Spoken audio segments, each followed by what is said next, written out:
দর্শক, ডিম উৎপাদনের আরো খবর জানাতে ঢাকার পার্শ্ববর্তী সাভারের ধামরাই থেকে যুক্ত হচ্ছেন সহকর্মী নাজমুল হুদা। নাজমুল, খামারগুলোতে এবার ডিমের উৎপাদন কেমন হয়েছে? খরচ শেষে লাভের মুখ দেখবেন কিনা খামারিরা?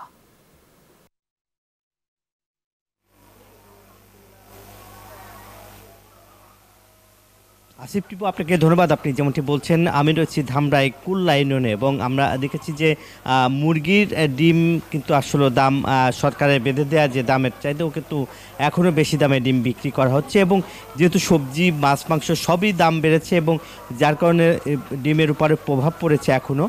এবং ডিম কিন্তু আমরা দেখেছি উৎপাদন খরচ কিন্তু যেহেতু আর এক দফা বেড়েছে এবং যে ফিটের যে দাম, সেই ফিটের দাম কিন্তু প্রতি বস্তায় কিন্তু আমরা 50 কেজি যে প্রতি বস্তায় যে সোয়াবিনের যে খোল আছে সেটার দাম কিন্তু আসলে বেড়েছে এবং যেহেতু অন্তর্বর্তীকালীন যে সরকার ডিমের দাম বেঁধে দিয়েছে, তারপরেও কিন্তু সেই বেঁধে দেওয়া দামে কিন্তু আসলে ডিম বিক্রি হচ্ছে না, যার ফলে আসলে ডিমের বাজার এখনও অস্থির এবং এই অস্থিরতা নিয়েই কিন্তু আসলে ডিম বাজারে বিক্রি করা হচ্ছে।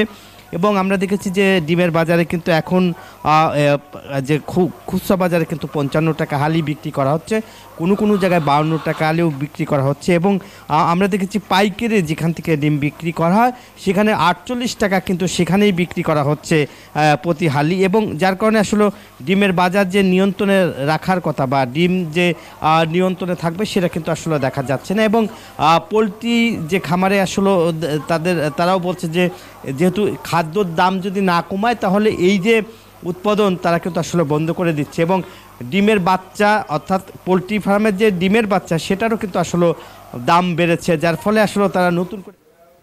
নাজমুল, আপনাকে ধন্যবাদ।